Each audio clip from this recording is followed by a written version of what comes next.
Mr. Ellenberg, with this information in the hands of the city manager, then I'm going to ask him if he would follow up on this and do an investigation and try to get some answers.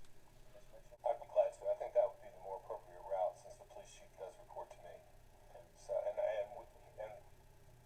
Ms. Mitchell and I haven't had this conversation yet, so I'd be glad to meet with her and go through this.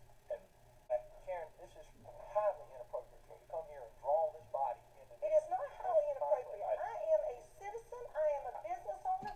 You are supposed to look after me. You would be elected by the people.